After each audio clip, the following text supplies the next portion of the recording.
Muy buenas noches, estimados participantes. Reiteramos la bienvenida a nombre de nuestra institución INCAIP y el Colegio de Contadores Públicos de Ayacucho para poder abordar la segunda sesión del curso especializado en gestión de la inversión pública bajo el INVIERTP, a cargo de la economista Akira Laime Bonifacio, quien ella es economista por la Universidad Nacional San Cristóbal de Huamanga. Además, es egresada de la maestría en Gobernabilidad y Políticas Públicas de la Pontificia Universidad Católica del Perú. Asimismo, es comentarista y analista de la coyuntura económica y social. Bienvenida, economista. Muy buenas noches.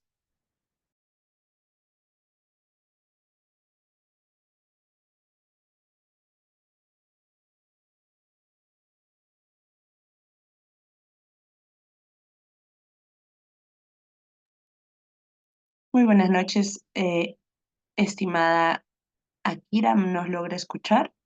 A ver, correcto, correcto.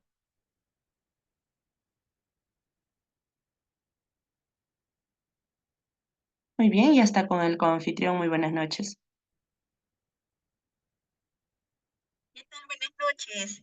Gracias por la presentación y agradecer al instituto por la invitación a este curso en la modalidad complementaria del curso que ya había dictado mi antecesor, el magíster, el día 7 de agosto.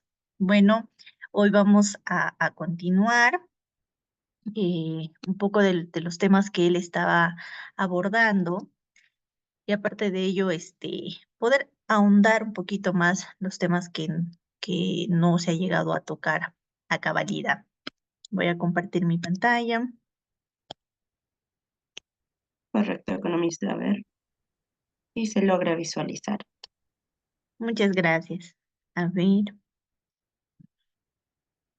muy bien. Eh, Vamos a tomar este segundo módulo de lo que es la gestión de la inversión pública, Invierte P. Bueno, para comenzar vamos a hablar un poquito sobre el contenido de lo que vamos a tratar hoy día. eh, Vamos a hacer una revisión, un análisis del marco legal que se encuentra vigente hasta la fecha, los cambios que ha tenido, cuáles son las normativas que están vigentes según el INVIERTP. Vamos a abordar sobre la gestión de la programación multianual de inversiones. Con esto mismo vamos a entrar a un punto que han tocado de sobremanera en la anterior clase, que ha sido los lineamientos para el cierre de brechas, que tiene un tema bastante de estrategia, de visión, de búsqueda de información, que es importante para la eh, formulación de este tipo de proyectos en el INVIERTP.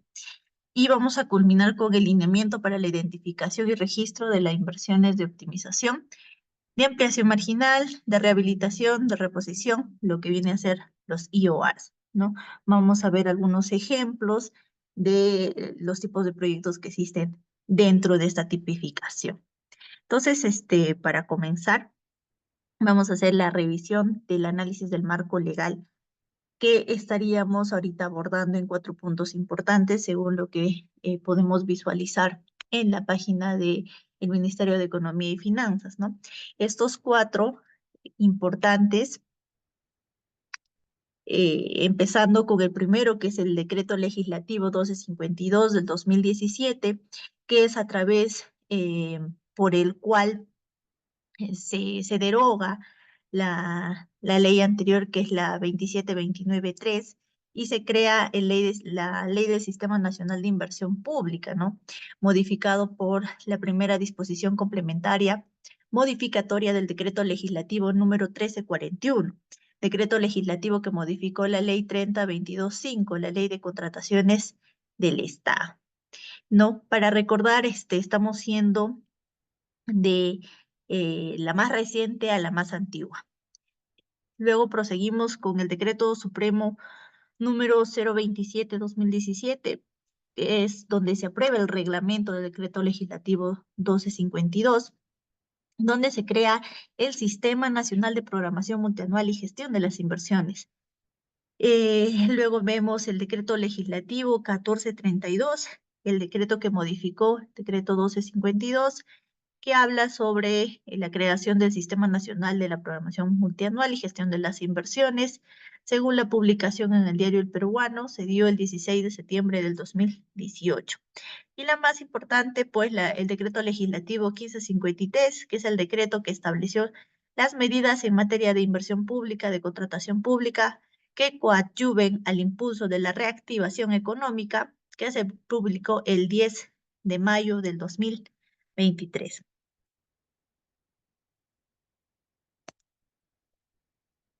Bueno, vamos a hablar sobre los ámbitos de aplicación. Si bien es cierto, existen lineamientos para la elaboración del diagnóstico de este tipo de proyectos, hay que tener en claro que hay un ámbito por el cual está regido. El primero es el gobierno nacional, luego los gobiernos regionales y último los gobiernos locales. Antes de todo ello englobado por sectores que son pues prácticamente las agendas que manejan los ministerios y que cada uno de estos niveles de gestión pues se encadenan y coadyuvan a generar un tipo de trabajo, podríamos decir, ¿no? ¿Cuáles son, para avanzar más rápido, cuáles son los objetivos que tiene pues el Sistema Nacional de Programación Multianual y Gestión de Inversiones? Es, en primero, tener menos trámites. En segunda, la aprobación de la expectativa de los proyectos, que exista una satisfacción social por el logro de objetivos. Y en tercera, que se cierren los cuellos de botella. ¿A través de qué? A través de la obtención de mayor rapidez para ejecutar los proyectos que son necesarios para la sociedad. ¿Esto qué nos da como un resultado? Lo que es importante para la gestión es tener GORES que sean más independientes y más responsables en la gestión de sus proyectos. ¿Eso a través de qué? De mayor predictividad en la evaluación por criterios uniformizados y que sean estandarizados.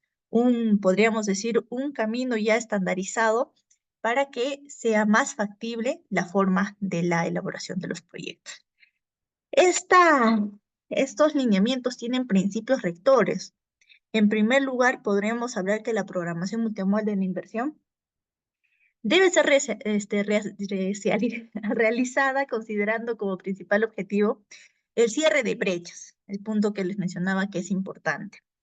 Eh, Como recordarán de la clase anterior, el magíster mencionó que el cierre de brechas es la medición de la oferta y la demanda de ciertos servicios que obtiene la sociedad y que en esa diferencia pues hay una deficiencia, usuario, hay un público usuario que necesita de esa atención de forma oportuna por las diversas necesidades que tenga, ¿no? En segundo, como principio rector, tenemos que la programación multianual de inversiones vincula objetivos, concatenando objetivos nacionales con los objetivos regionales, con los objetivos locales, establecidos dentro de qué? Del planeamiento estratégico, dentro de todo lo que establece este marco legal que está dentro del Sistema Nacional de Planeamiento Estratégico. Viendo qué, velando por qué, velando por la priorización y por la asignación multianual de los fondos públicos a realizarse en el proceso de presupuesto. Y debe realizarse en concordancia con las proyecciones del marco macroeconómico multianual. En tercera, tenemos que los fondos públicos destinados a la inversión deben relacionarse con la efectividad de la prestación de los servicios. Tiene que haber una efectividad de la prestación de infraestructura, cosas que son importantes para el desarrollo del país y sobre todo tener ese aterrizaje del enfoque territorial. Otro, los recursos destinados a la inversión deben procurar el mayor impacto en la sociedad. Otro principio rector es que la inversión debe programarse teniendo en cuenta la previsión de los recursos para su ejecución. Esto, mucho que ver con el planeamiento estratégico y también con una adecuada operación y mantenimiento mediante la aplicación del ciclo de inversiones, que también lo han visto en la anterior clase. Como último principio rector, tenemos que la gestión de la inversión debe realizarse aplicando mecanismos que promuevan la mayor transparencia y calidad a través de la competencia, competitividad al momento de hacer proyectos de concurso público. Estos principios de los cuales hemos hablado, los podemos resumir en 3 puntos importantes en formas de eficiencia, eficacia y calidad.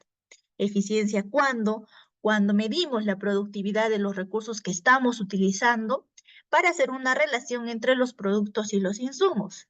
Eficacia, para medir el cumplimiento de los objetivos planteados como la cobertura, como la focalización, como la capacidad de atender la demanda. Y calidad, en aquí medimos la capacidad de intervención de las medidas de la población. ¿Calidad en qué? Calidad es oportunidad, es accesibilidad, es precisión y es continuidad.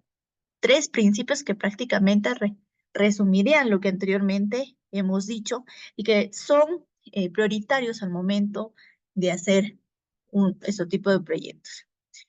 Vamos a entrar, una vez haciendo este conteo rápido de lo que ha sido el marco normativo y de lo que tiene dentro del marco normativo, con sus lineamientos, con sus principios, pasamos a la gestión de la programación multianual de inversiones y cierre de brechas. Para entender lo que son las inversiones públicas, tenemos que hacer sí o sí un repaso de lo que es la gerencia pública profesional. En esos 3 niveles que nosotros hemos hablado, teníamos que entender que existe un papel importante en los tomadores de decisión y en los formuladores. Acá podemos entender 4 ejes importantes, ¿no? Que es el dirigir, en el cual tienen que tener objetivos y estrategias claras, se tiene que planificar a inicios de año cómo lograr eficiencia y eficacia, se tiene que organizar, en donde se tiene que verificar el logro de los resultados y se tiene que controlar, que es a través de liderar, motivar al personal que se lidera. Esto nos permite 2 cosas que son complementarias, que es en principio definir objetivos y en segundo, transformar objetivos en acciones. La planificación, que es un punto importante para el Sistema Nacional de la Programación Multianual y Gestión de Inversiones, está pues en 2 puntos importantes, que es ese proceso de planificación en donde se interviene la realidad para transformarla según a la imagen objetivo que nosotros como tomadores de decisión o como formuladores tenemos visualizando. Y los instrumentos, que son los que orientan la toma de decisión y nos permiten alcanzar los cambios que deseamos. Disculpen, se engloban o están dentro de consideraciones importantes, que es el desarrollo ambiental, que es el desarrollo político, que es el desarrollo económico, que es el desarrollo social, el desarrollo cultural y el más importante de todos, y el que muchas veces es también el más olvidado o el menos proyectado, que es el desarrollo humano integral y del territorio.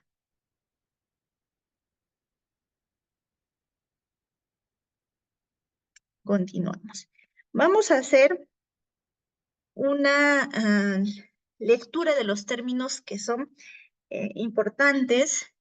Son varios, me han salido casi 3 hojas esta parte de la realización de un resumen, pero vamos a hacer una lectura de los más primeros, por lo menos de las dos primeras hojas de PPT, y el tercero ya los voy a dejar como parte de los materiales que necesitamos para poder reforzar nuestros conocimientos.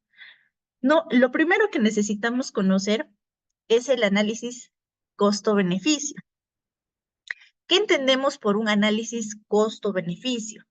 Esta metodología de evaluación de los PIBs nos ayuda a ¿qué? Nos ayuda a identificar, a medir y a valorar monetariamente los costos y beneficios generados por la PIB durante su vida útil. ¿Para qué? Para que podamos realizar un juicio de valor sobre la conveniencia de la ejecución. Ver cuánto gastamos, cuánto es el costo de ese PIB y cuál es el beneficio que vamos a obtener. Ese es un claro resumen. Ahora, otro importante es el análisis costo-efectividad. ¿Qué nos dice esta metodología? Nos enseña a comparar las intervenciones que producen beneficios beneficios que son esperados con el objetivo, ¿no? Con el objetivo de seleccionar la de menor costo dentro de los límites que nosotros tenemos. Se aplica en los casos en los que no es posible efectuar una cuantificación adecuada de los beneficios en términos monetarios. El ciclo del proyecto. Ya, el ciclo del proyecto comprende las fases de la inversión, la preinversión, la inversión y la posinversión. En la fase de preinversión, la primera contempla los estudios de perfil, de prefactibilidad y factibilidad. La fase de inversión contempla el expediente técnico detallado, así como la ejecución de este. La fase de posinversión comprende las evaluaciones del término de PIB y la evaluación ex post. Ahora veamos qué es el clasificador institucional del SNIF. Es la relación de las entidades y empresas del sector público bajo el ámbito de la aplicación de la Ley 27293, modificada por la Ley 2882 y además las normas del SNIF. Estas están clasificadas de acuerdo al sector o nivel de gobierno al que pertenece. ¿Qué es un conglomerado? Es un conjunto de proyectos de inversión pública de pequeña escala. ¿Con qué? Con características similares en cuanto a diseño, tamaño, funcionabilidad, programa, de acuerdo al clasificador funcional programático. ¿Qué son los contenidos mínimos? Que también vamos a ver más adelante en la lectura de los lineamientos para los proyectos IOAR, también para los contenidos mínimos para la definición de las brechas. Es un conjunto de, bueno, los contenidos mínimos es un conjunto de información que desarrolla a cada uno de los estudios de preinversión que elabora la unidad formuladora. La Dirección General de Programación Multianual. Este es el órgano del Ministerio de Economía y Finanzas, que es la más alta autoridad técnico-normativa del SNIP. ¿Qué es el estudio de factibilidad, de prefactibilidad? En primero, la factibilidad es la valoración de los beneficios y el costo de la alternativa seleccionada, considerando un diseño optimizado. Y en prefactibilidad es el estudio de las diferentes alternativas seleccionadas en función del tamaño, localización, momento de iniciación, tecnología y aspectos administrativos. Esta última instancia para eliminar alternativas ineficientes. Estudio definitivo. Es el estudio que nos permite definir a detalle la alternativa seleccionada en el nivel de preinversión y calificada como viable. Para su elaboración se debe realizar estudios especializados para que nos permitan definir la dimensión, el detalle del proyecto, los costos unitarios, los componentes, especificaciones técnicas para la ejecución, ya sea de obra o de equipamiento. También nos permite ver las medidas de mitigación de impactos ambientales negativos, la necesidad de operación y mantenimiento, el plan de implementación, entre otros requerimientos considerados como necesarios de acuerdo a la tipología del proyecto. En proyectos de infraestructura, a los estudios especializados se les denomina de ingeniería de detalle, ya sean las de topografía, entre otros. Los contenidos de estos estudios definitivos varían de acuerdo a los tipos de proyectos y son establecidos de acuerdo con la reglamentación sectorial vigente y los requisitos que están señalados por la UF o la unidad ejecutora del proyecto. Hay evaluación privada y evaluación social. Y otro término importante es el expediente técnico detallado, que es un documento que contiene los estudios de ingeniería de detalle con su respectiva memoria descriptiva, la base de especificaciones técnicas y el presupuesto definitivo. También tenemos los gastos de mantenimiento de la entidad, que son aquellos que financian el conjunto de actividades operativas y procesos requeridos para que la infraestructura, maquinaria y equipos y procesos regulares de la entidad conserven la condición de adecuada de operación. Entre otros términos importantes, tenemos, por ejemplo, la Oficina de Programación de Inversión, que es el órgano del sector, del gobierno regional, del gobierno local, al que se le asigna la responsabilidad de elaborar la programación multianual de inversiones públicas y velar por el cumplimiento de las normas del SNIP. Otro término importante, la programación multianual de inversiones públicas, que es ese conjunto de PIB a ser ejecutados en un periodo no menor de 3 años y ordenado de acuerdo a las políticas y prioridades del sector. Los proyectos de inversión pública, ¿qué son? Aparte de que son el resultado de un conjunto de actividades de desarrollo de infraestructura física, sean construcción, reconstrucción, remodelación, ampliación, demolición, entre otras, tenemos también equipamiento de equipos, de maquinaria, instrumentos y demás. Aparte también de capacidades humanas, como puede ser capacitación, puede ser también entrenamiento, o puede ser algún tipo de beneficio que sea para los usuarios. Estos proyectos de inversión son limitados en un tiempo, ¿no? Utiliza total o parcialmente los recursos públicos con el fin de crear, ampliar, mejorar, modernizar o recuperar la capacidad productora de bienes o servicios cuyos beneficios se generan durante la vida útil del proyecto. Y estos sean independientes de los otros proyectos. Bien, podríamos hablar también sobre sostenibilidad, que es una capacidad que tiene un PIB para mantener un nivel que sea aceptado de flujo de beneficio neto a través de la vida útil que éste posea. Dicha habilidad puede expresarse en términos cuantitativos, cualitativos, como un resultado de evaluación. Estos como aspectos institucionales, regulatorios, económicos, técnicos, ambientales y socioculturales. Otro término importante, unidad ejecutora. Son las denominadas como tales en la normatividad presupuestal y que tienen a su cargo la ejecución del PIB, así como las empresas del sector público no financiero que ejecutan las PIB. ¿Qué es viabilidad? Es la condición atribuida por la facultad de la PIB que muestra que es rentable, que es sostenible, que es vida útil de proyecto, es el periodo en el cual la inversión pública es capaz de generar beneficios por encima de los costos esperados. Vamos a ver un pequeño resumen de todo lo que han visto anteriormente sobre la inversión pública para el desarrollo.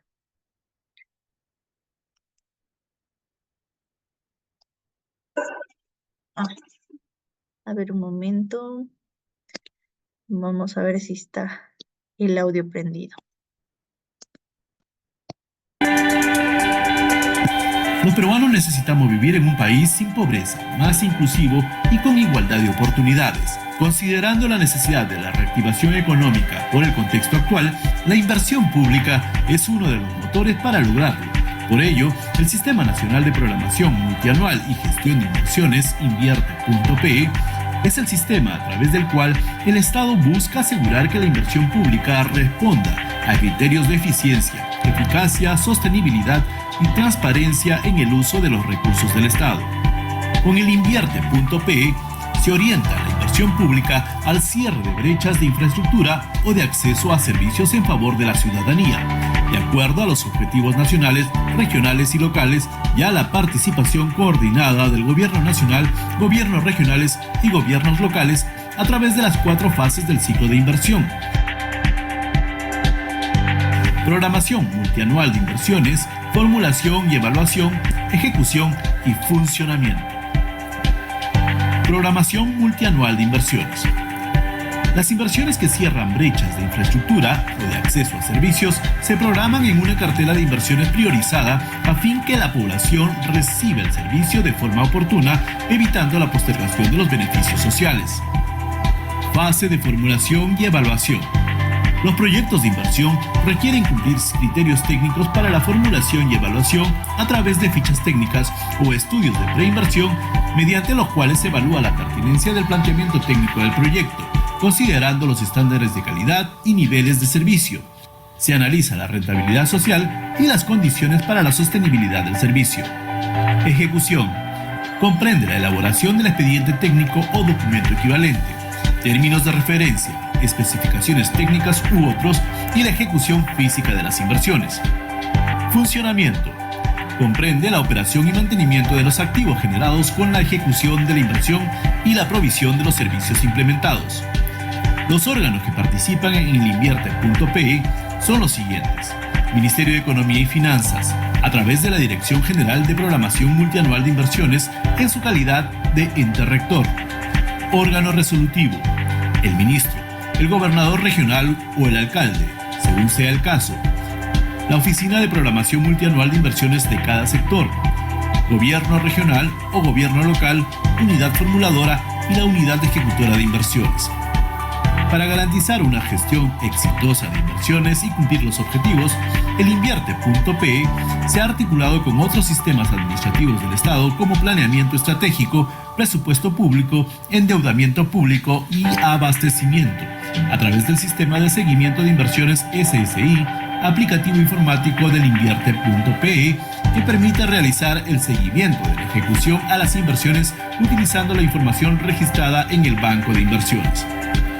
La DGPMI brinda asistencia técnica a los procesos del Invierte.pe, dado que es importante fortalecer las capacidades de las entidades de los 3 niveles de gobierno, lo cual es clave para alcanzar los objetivos del Invierte.pe.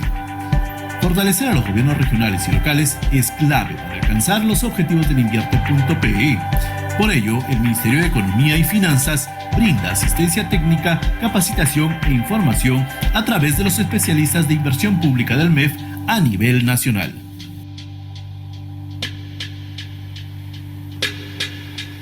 Gobierno del Perú.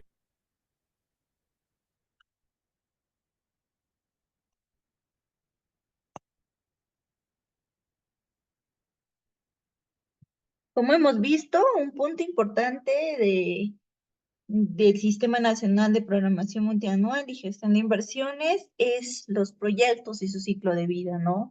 Lo que vieron en el cuadro del ciclo de la inversión pública, donde encontrábamos el funcionamiento, la programación multianual de inversiones, la formulación y evolución y la ejecución, ¿no? Como parte de este ciclo, considerar o recalcar que bueno, es concebido, diseñado, evaluado, ejecutado y que genera beneficios para la efectiva prestación de los servicios y la provisión de la infraestructura necesaria para el desarrollo del país.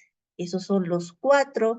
A manera de recalcar, vamos a volver a repasarlo. El primero de ellos, el Programa Multianual de Inversiones, que es el que tiene como objetivo lograr la vinculación entre el planeamiento estratégico, el proceso presupuestario, mediante la elaboración y selección de una cartera de inversiones orientada al cierre de brechas prioritarias ajustada a los objetivos y a las metas de desarrollo nacional, sectorial y territorial. La formulación y evaluación. Esta fase comprende la formulación del proyecto de aquellas propuestas de inversión necesarias para alcanzar las metas establecidas en la programación multianual de inversiones y la evaluación respectiva sobre la pertinencia del planeamiento técnico del proyecto de inversión, considerando los estándares de calidad y niveles de servicio aprobado por el sector, el análisis de su rentabilidad social, así como las condiciones necesarias para la sostenibilidad. Ejecución. En esta fase se comprende la elaboración del expediente técnico o del documento equivalente y la ejecución física de las inversiones. Asimismo, se desarrollan labores de seguimiento físico y financiamiento a través del sistema de inversiones, el SIS. El funcionamiento comprende la operación, mantenimiento de los activos generados con la ejecución de la inversión y la provisión de los servicios implementados con dicha inversión. En esta fase, la inversión puede ser objeto de evaluación ex post con el fin de obtener lecciones que sean aprendidas, que nos permitan mejorar las futuras inversiones, así como la rendición de cuentas. Vamos a hablar sobre qué es la fase de formulación, un punto que también tocaron en la clase anterior y que vamos a recordar un poco. También, ya manera de resumen, el video que les voy a mostrar del Ministerio del Perú ya es breve, un poco más breve de lo que tocaron en el anterior, pero que es de todas maneras importante de recalcar para que puedan conocer.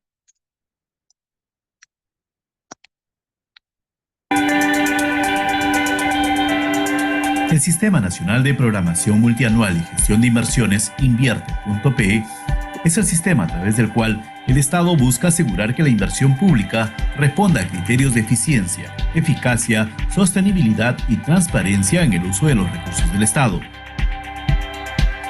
Con el Invierte.pe se orienta la inversión pública al cierre de brechas de infraestructura o de acceso a servicios en favor de la ciudadanía, de acuerdo a los objetivos nacionales, regionales y locales y a la participación coordinada del Gobierno Nacional, gobiernos regionales y gobiernos locales a través de las 4 fases del ciclo de inversión. Programación multianual de inversiones, formulación y evaluación, ejecución y funcionamiento.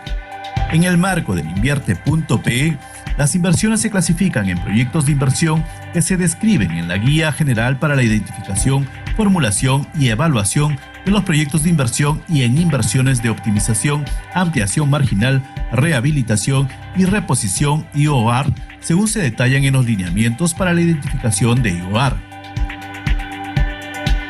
Los proyectos de inversión se diferencian de las IOR porque un proyecto de inversión crea o modifica una capacidad productora de servicios a cargo del Estado, mientras que la IOR representa una intervención puntual, selectiva y específica sobre un activo o subconjunto de activos que forman parte de una unidad productora en funcionamiento. Fase de formulación y evaluación. Durante esta fase se analizan los riesgos de un proyecto de inversión y se fundamenta la decisión de inversión mediante la elaboración de fichas técnicas o estudios de preinversión. Se sustenta la concepción técnica, económica y el dimensionamiento de los proyectos de inversión, facilitando la toma de decisiones de inversión y promoviendo la eficiencia en el uso de los fondos públicos. El nivel de profundidad de la información que da contenido a tales documentos técnicos debe guardar coherencia con la complejidad del proyecto de inversión. La principal novedad en esta fase es el uso de fichas técnicas clasificadas en 3 tipos. Ficha técnica simplificada, para proyectos cuyo monto de inversión estimado es menor o igual a 750 UIT.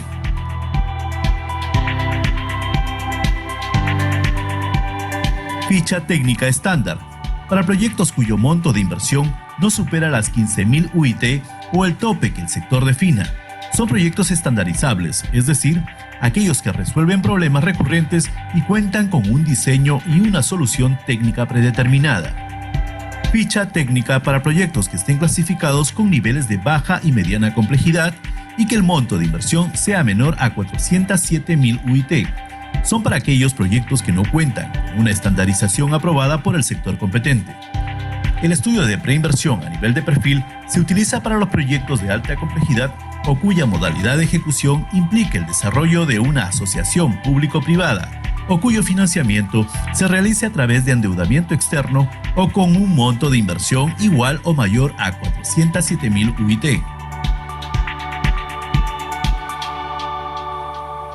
Las inversiones de optimización, ampliación marginal, rehabilitación y reposición, IOR, al no constituir proyectos de inversión, son intervenciones puntuales sobre uno o más activos estratégicos de las unidades productoras en funcionamiento con el objetivo de alcanzar su capacidad óptima en términos de los estándares de calidad y niveles de servicio, o evitar la interrupción del servicio brindado sin alterar significativamente su capacidad de producción. En ese sentido, las IOR no requieren estudios de preinversión o fichas técnicas, por lo que en la fase de formulación y evaluación solo requieren de un registro en un formato para su aprobación y posterior ejecución. Fortalecer a los gobiernos regionales y locales es clave para alcanzar los objetivos del Invierte.pe. Por ello, el Ministerio de Economía y Finanzas brinda asistencia técnica, capacitación e información a través de los especialistas de inversión pública del MEF a nivel nacional. Bien.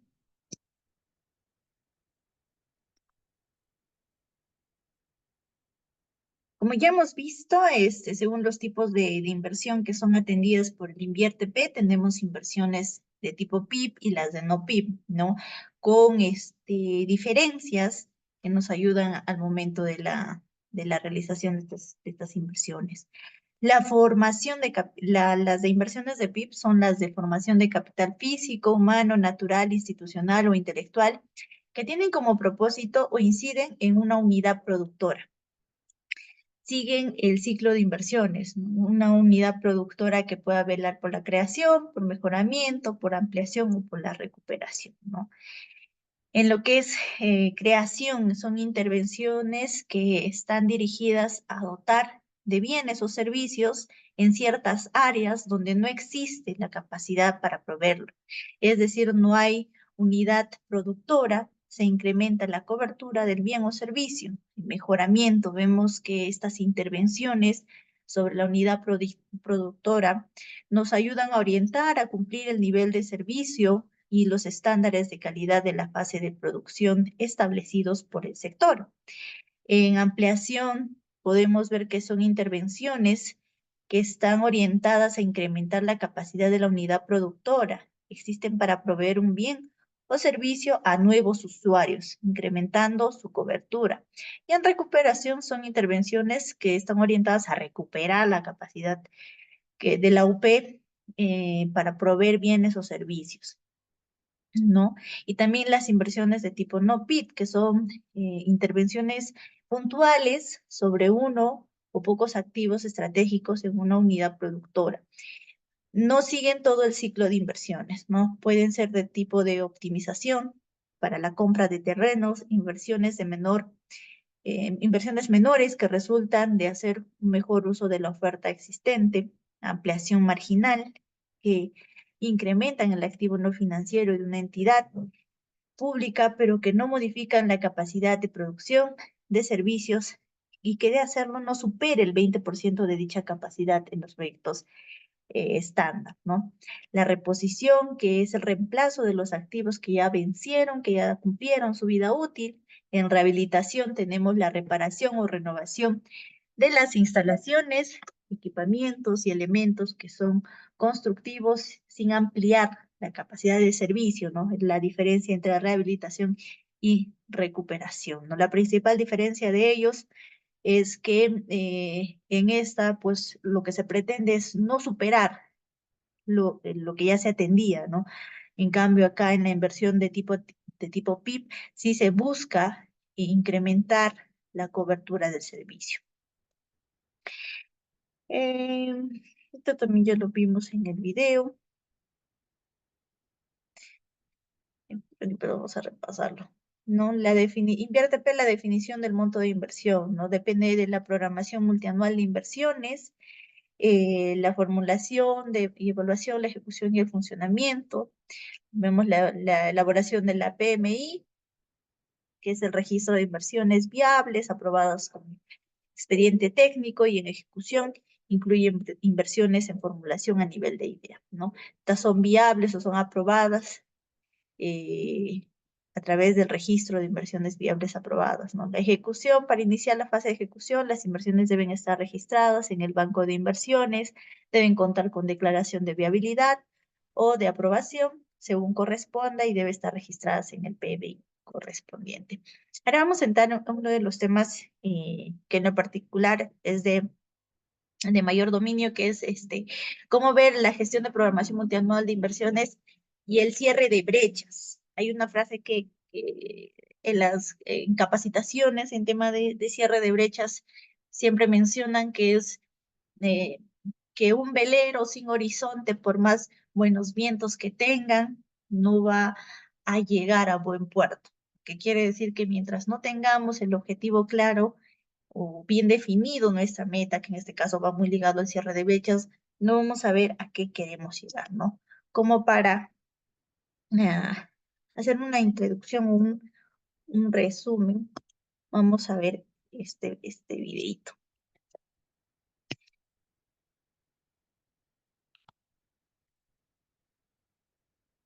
Mira, todo el mundo está hablando de ChatGPT y la inteligencia artificial, pero casi nadie...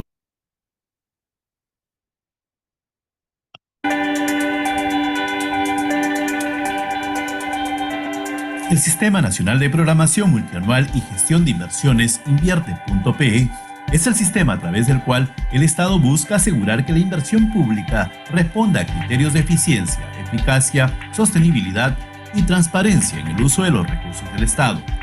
Con el Invierte.pe se orienta la inversión pública al cierre de brechas de infraestructura o de acceso a servicios en favor de la ciudadanía, de acuerdo a los objetivos nacionales, regionales y locales, y a la participación coordinada del Gobierno Nacional, gobiernos regionales y gobiernos locales a través de las 4 fases del ciclo de inversión. Programación.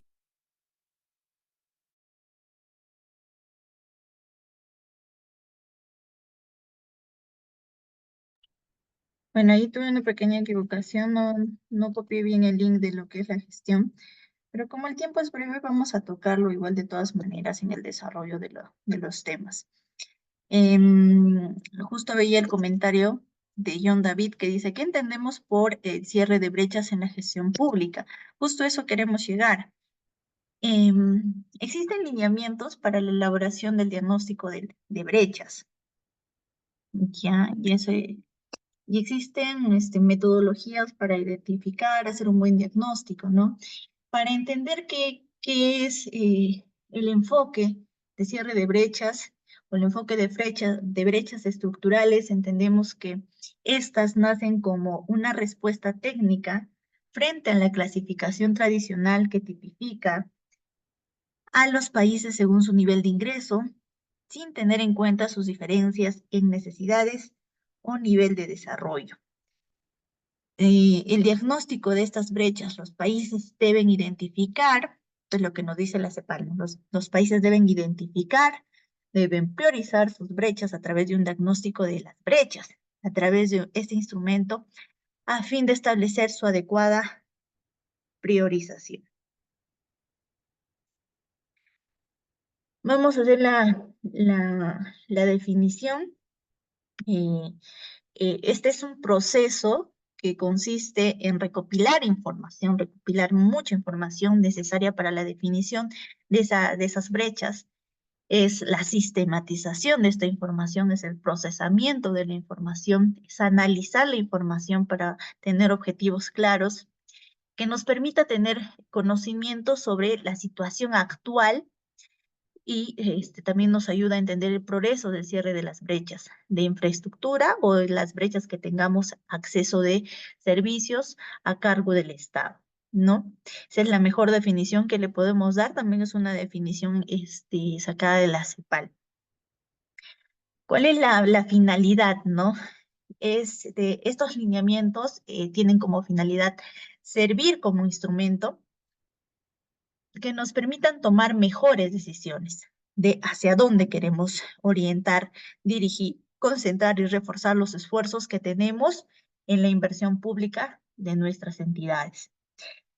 El diagnóstico de brechas en el marco del Invierte.pe es uno de los 3 componentes del programa multianual de inversiones.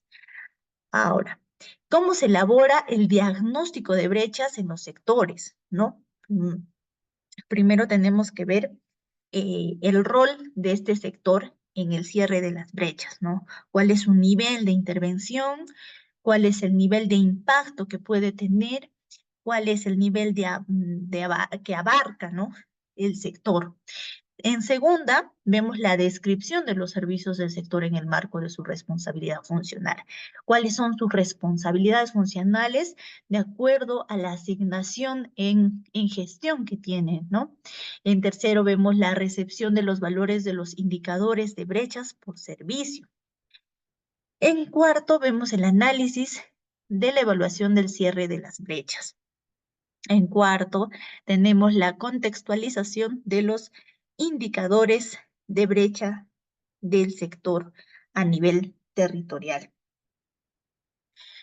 Cuando hablamos de contextualización de los indicadores, si bien es cierto, tenemos indicadores que podríamos decir que son fríos, pero que deben de aterrizar a la realidad del territorio, ¿no? Que es también uno de los trabajos que se tiene que hacer al momento de velar por los proyectos. Otro paso es identificar los principales retos y limitaciones para lograr el cierre de brechas.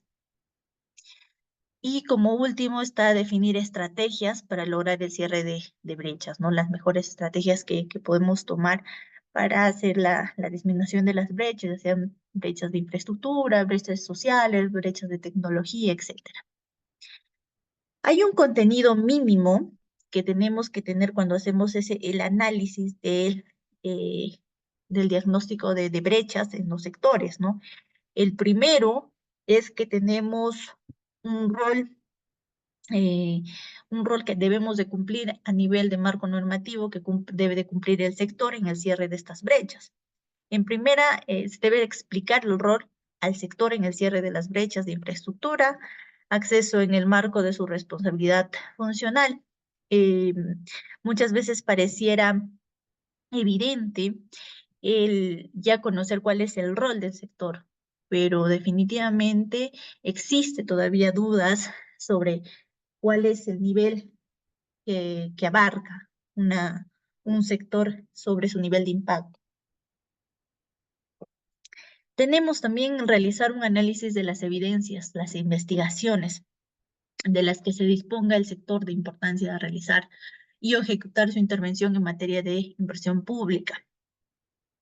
Parte de los otros sistemas que tenemos en la gestión pública nos habla mucho de la transparencia de la información, de la priorización, y esto se hace a través de la utilización de investigaciones que sean fiables, pues hay instituciones como los mismos ministerios que se encargan de hacer investigaciones, informes sobre la situación actual de los factores económicos en diferentes sectores.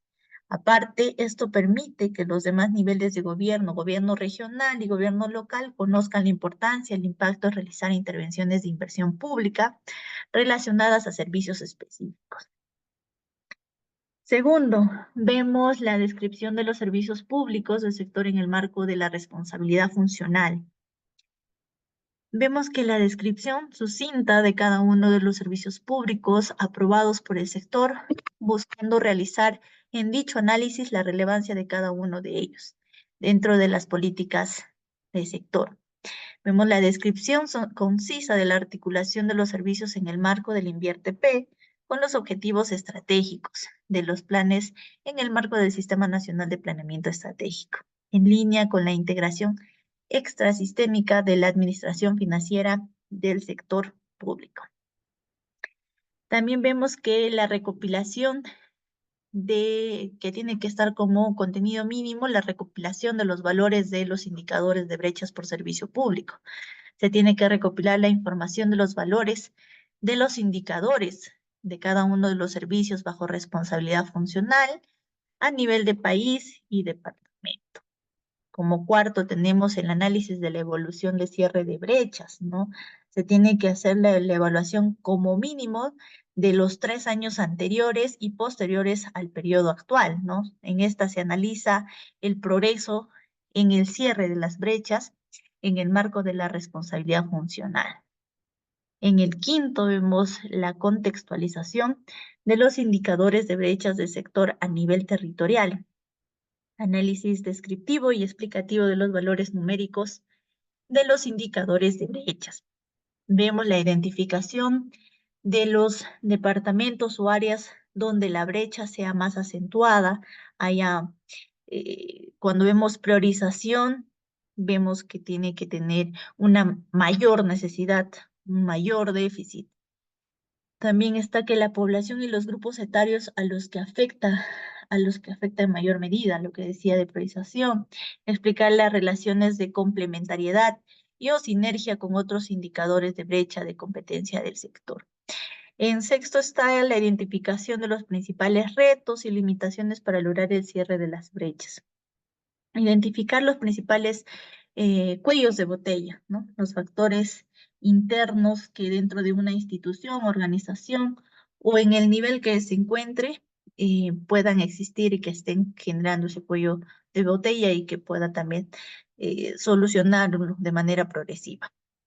En el séptimo vemos que se tienen que definir estrategias para lograr el cierre de brechas, estrategias que sean medibles al corto y mediano plazo, que involucren un plan de trabajo, que se puedan tener coordinaciones multisectoriales, tanto pues interna dentro de la institución, de la organización, como externas con otros sectores. Esto también permite definir con quiénes se puede trabajar y como dice el INDECI, pues es un trabajo de todos, ¿no?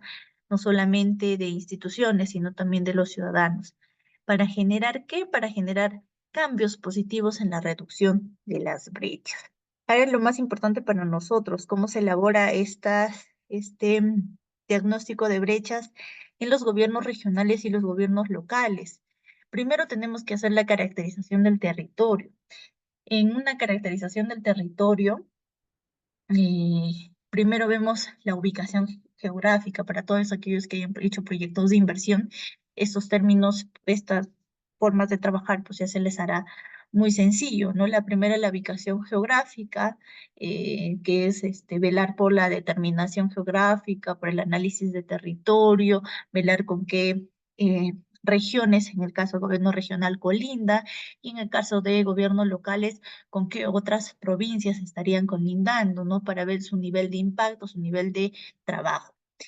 También tenemos población, el tipo de población, sea por género, mujeres, varones, por sector etario, como puede ser niños, pues de adolescentes, jóvenes, adultos mayores, por principales actividades económicas. Ahí tenemos pues la ganadería, el turismo, entre otras actividades según lo que sea más relevante para la caracterización del territorio, para el proyecto.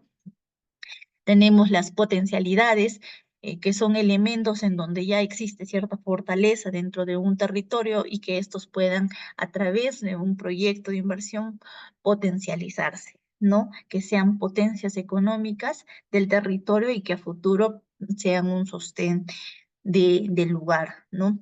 En segundo, tenemos la identificación de los servicios públicos, de su competencia, ¿no? A qué nivel trabaja y con qué instituciones, pues, se puede hacer la cooperación. En tercero, pues vemos que está la recopilación de los indicadores de brechas por servicio público. En cuarto, tenemos la contextualización de los indicadores de brechas a nivel territorial, la contextualización de los indicadores para los gobiernos regionales y gobiernos locales es es una de las tareas pendientes a nivel de proyecto importante, porque muchas veces son un simple copy-pega de proyectos pasados o de proyectos de otras regiones que son similares y que no necesariamente se está haciendo ese aterrizaje, esa contextualización de lo que ellos han considerado como prioritario y que simplemente se está copiando por la necesidad de acelerar, ¿no? Y quinto es el análisis de la evolución del cierre de brechas. Para hacer esta evaluación, como parte de la carrera de economía, es importante utilizar esta plataforma que es stadix.ini.gov.p, donde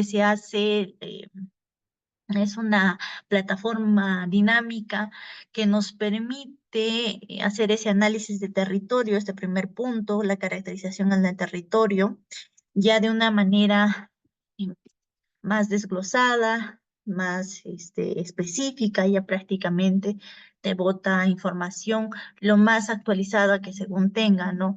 Muchas veces quisiéramos tener la información, digamos, por decir, ¿no? De la población del 2023 y solamente tenemos hasta el 2022, o de la población siempre se encuentra, ¿no? Lo más difícil, por ejemplo, es en salud, que te diga la población que se ha enfermado hasta tanto y tienes información hasta el 2020, hasta el 2021, pero se trata de utilizar la información más actual, ¿no? La información que tenga mayor credibilidad. En este caso, pues creo que todos conocemos al INEI y de su trabajo y de la confiabilidad de sus datos.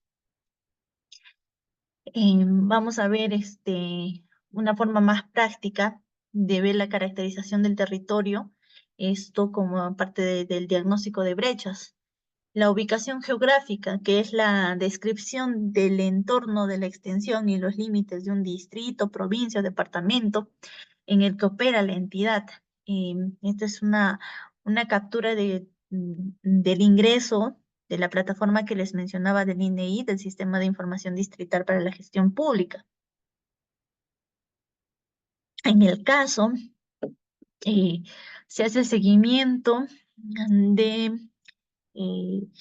el distrito de Mollepata, que se encuentra en Cusco, Anta.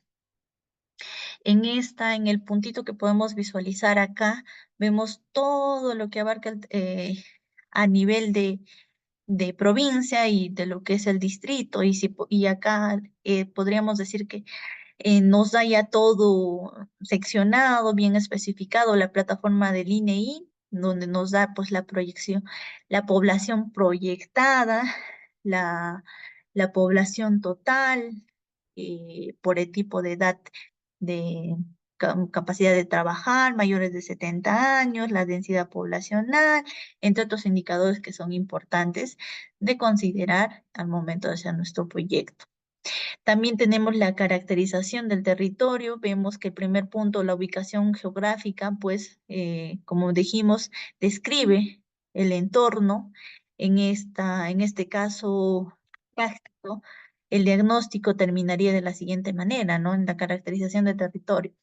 Primero, en el punto A ponemos ubicación geográfica. El distrito de Mollepata es uno de los 9 distritos de la provincia de Anta, ubicada en el departamento de Cusco, cuenta con 32 microclimas y distintos pisos altitudinales que van desde los 1.600 hasta los 6.200 metros sobre el nivel del mar. La capital es el centro poblado de Mollepata, situado sobre los 2.976 metros sobre el nivel del mar. Está ubicada a 90 kilómetros de la ciudad imperial del Cusco. Tiene una extensión, el distrito de Mollepata posee una superficie de 35.600 hectáreas de 356 kilómetros cuadrados, siendo sus coordenadas geográficas las siguientes, ¿no? La latitud, la longitud, la latitud, el, el- la longitud. También vemos los límites del distrito, los distritos que limitan con el distrito de Mollepata. Tenemos a Ambo, la zona norte, la zona este, Curahuasi, por la zona sur y oeste, así como la zona sur-este en el distrito de Cotabambas y noreste con el distrito de Santa Teresa. Continuando con este caso práctico, el segundo punto que habíamos identificado era la población. Se ingresa también en la misma plataforma, ya nos da esa segregación, como les decía, de hombres, de mujeres por años. También podemos ver la población proyectada, la población total por edad electoral, la edad mediana de la población total, la edad promedio, y hay indicadores prácticamente que lo podemos considerar, ¿no? ¿Y cómo terminaría la caracterización para el proyecto del diagnóstico de la población? La población total estimada proyectada al año 2022 del distrito de Mollepata asciende a 3.559 habitantes, de acuerdo al Sistema de Información Distrital para la Gestión Pública del INEI. Asimismo, de acuerdo al censo de población realizado en el 2017, la población de mujeres es de 1.669, 49.4%, y de 1.708 son varones, que representan el 50.6%. De similar forma, en el gráfico se puede apreciar que el grupo etario que tiene la mayor cantidad de población son los adultos jóvenes, con un 18%, seguido de los adultos mayores de 60 y más años con 18.2%, y de los adultos con 45 a 59 años con 17.8%. Por otro lado, la mayor proporción de habitantes correspondientes al ámbito urbano son de 50.6% respecto a un 49.4% del ámbito rural. Con respecto a la localización de la mayor cantidad de población, acorde con la información del gráfico anterior, se aprecia que ésta se encuentra asentada en el centro poblado de Mollepata, rango de 1.372 a 1.707 personas, el cual cuenta con 1.707 habitantes, 48% respecto a la población total del distrito. Y así como pueden visualizar, es que se hace el análisis de la población.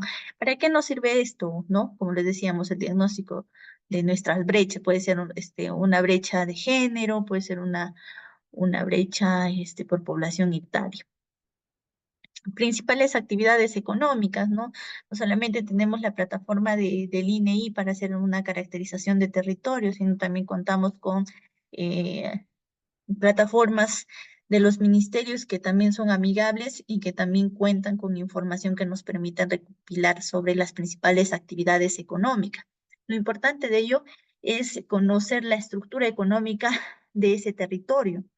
Para ello poder identificar y analizar las principales actividades, ya sea agricultura, ganadería, casas, silvicultura, pesca, acuicultura, comercio, alojamiento, restaurantes, entre otros, ¿no? Todo ello lo podemos visualizar en el Ministerio de Desarrollo Agrario y Riego, el MIDAGRI, según el perfil productivo departamental.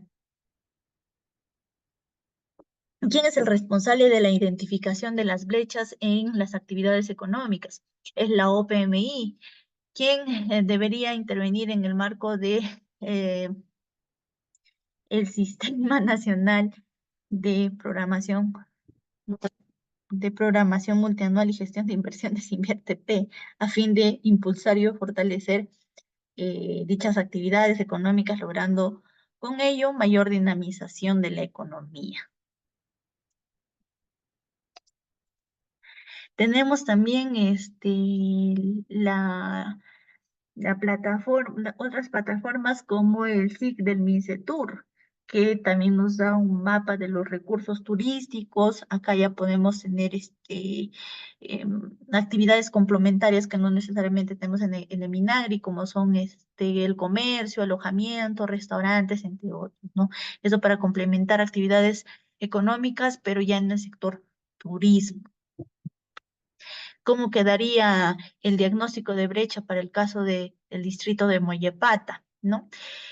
Terminaría algo así, ¿no? Principales actividades económicas. La principal actividad económica del distrito de Mollepata es el sector agrícola, el sector pecuario, el sector turismo y comercio, alojamiento y restaurantes, los cuales se detallan a continuación. Con relación al tema agrícola, debido a su gran variedad de climas, posee diversos productos de los cuales destacan el maíz amiláceo, el trigo blando, el frijol grano seco, la kiwicha y la tuna. Asimismo, en los últimos años se ha intensificado la producción de la palta. De similar forma, en menor medida se tiene a la caña de azúcar, de gran variedad de cereales, árboles frutales, legumbres y hortalizas. Acerca del tema pecuario. Los extensos pastizales con los que se cuenta permite la crianza de ganado ovino, también vacuno, siendo principal del tipo de ganado criollo y en menor medida el brown swine, el Holstein. Asimismo, se tiene la crianza de ganado porcino, los cuales son claves para fortalecer la seguridad alimentaria del distrito, así como incrementar los ingresos de los agricultores que se dedican a dicha actividad económica. Tenemos otros puntos como el turismo y el comercio. Respecto al turismo, el distrito de Mollepata posee una diversa oferta turística vinculada no solamente a temas arqueológicos o históricos, sino también a recursos paisajísticos y naturales. Tal es así que durante los últimos años se ha dado a conocer diversos atractivos turísticos, los cuales principalmente son la hermosa laguna Humantay, una joya natural que muestra el vínculo del Apu Salcantay con la Pachamama, o del Nevado de la Tierra, lo cual posee bellas aguas turquesas. Asimismo, a través del distrito de Mollepata se puede realizar un recorrido para llegar a una de las 7 maravillas del mundo moderno, Machu Picchu, como es Choquequirao. En el trayecto ambos destinos son turistas, los turistas podrán apreciar la riqueza de flora y fauna de la que dispone el lugar, así como de los paisajes naturales. Igual, con la información obtenida se puede hacer la descripción de comercio, que el desarrollo del turismo ha generado el incremento de la actividad económica, de alojamiento y restaurantes, así a lo largo del distrito de Mollepata se puede encontrar una oferta bastante completa de hoteles, restaurantes turísticos que permitan a los visitantes tener una experiencia bastante completa y tranquila. En dicho contexto, tanto el turismo como las actividades económicas del sector comercio, alojamiento y restaurantes son también fuentes importantes de desarrollo económico y social del distrito de Mollepata, toda vez que han incrementado significativamente los ingresos de su población.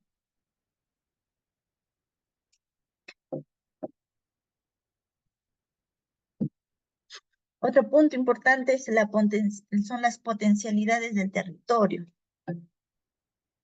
Las principales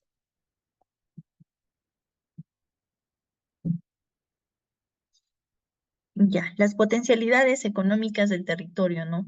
En este punto vemos que, bueno, se tiene que hacer la identificación de las potencialidades asociadas a las actividades económicas que constituyen una posibilidad para incrementar desarrollo social, desarrollo económico, de acuerdo al estímulo mediante la inversión pública, o sea, el proyecto al cual puede incidir, puede potencializar, ¿no? En resumen, de lo que puede ser de lo que es el caso práctico del distrito de Mollepata, las potencialidades económicas se terminaría plasmando de la siguiente manera. Las potencialidades económicas del distrito de Mollepata están asociadas a los sectores de agrícola, pecuario, turismo, así como pesca y acuicultura. Respecto al sector agrícola, el distrito de Mollepata tiene potencialidades económicas latentes que aún no se han aprovechado al máximo, pese a que existe un mercado laboral departamental, nacional e incluso mundial que se puede atender. Tal es el caso de la palta, que tiene diversas propiedades positivas para la salud, como es la fuente de grasas saludables y ayuda a controlar el colesterol. Con relación a la actividad económica de pesca, acuicultura, el distrito de Mollepata tiene un gran potencial por desarrollar y que aún no se ha manifestado, considerando que el recurso hídrico del que dispone al estar asentado en las faldas del Nevado de Alcantay es vasto. Este puede ser orientado hacia la generación de granjas de crianza de trucha, pejerrey, ambas especies de peces, además de ser una fuente saludable de alimentación de la población, también son muy apreciados a nivel comercial. Podemos ver que en las potencialidades económicas lo primero que se puede ver es que ubican en primera un producto el cual se puede o tiene un mercado de exportación y de explotación tanto dentro del departamento y también venta al interior de la nación, ¿no? Y en esta parte también podemos ver los recursos que están involucrados en otras actividades económicas como es la pesca y la agricultura. Y así se hace la identificación para ver el diagnóstico de la brecha en lo que es las potencialidades del territorio. Otro de los puntos, aparte de la descripción del territorio, tenemos que la identificación de los servicios públicos de su competencia y en tercero, la recopilación de los indicadores de brecha por servicio de competencia. En la identificación de los servicios públicos, es primero identificar, seleccionar servicios públicos correspondientes a cada función en la que tenga competencia de acuerdo con su ley orgánica. El encargado, la OPMI del gobierno regional o del gobierno local, debe revisar el anexo número 2 del clasificador de responsabilidad funcional del Sistema Nacional de Programación Multianual y de Gestión de Inversiones. En el punto número 3 de la recopilación de indicadores, lo que se hace acá es seleccionar, recopilar los valores de los indicadores de las brechas por cada uno de los servicios públicos correspondientes a la función o correspondientes, mejor dicho, a la inversión que se desea pues, orientar, en la que tenga competencia de acuerdo a la responsabilidad funcional que tenga la institución o el organismo. También es completar el valor numérico de los indicadores de brechas que no cuentan con información. Dos alternativas para aproximar dicho valor numérico. Primero, es estimar el valor del IB apropiado para el sector a partir de las fuentes primarias o fuentes secundarias. Otro es tomar los valores numéricos del IB apropiado por el sector del nivel territorial inmediato superior. Según el contenido mínimo del diagnóstico de brechas del gobierno regional y gobierno local, También es, como mencionábamos anterior, ¿no? La recopilación de los indicadores. Tenemos la consulta de indicadores de brechas que se encuentra en la página del Ministerio de Economía y Finanzas, haciendo seguimiento del caso práctico que veníamos analizando. El primer punto es elegir el nivel de gobierno. Ponemos la municipalidad distrital a la que corresponde, el departamento, provincia, distrito, el sector responsable de la brecha. Y tenemos esta tabla, que son los datos de los indicadores con los datos numéricos absolutos o porcentuales, que son los que vamos a utilizar al momento de hacer nuestro diagnóstico de brecha. En cuarto, tenemos el análisis de la evolución del cierre de brechas.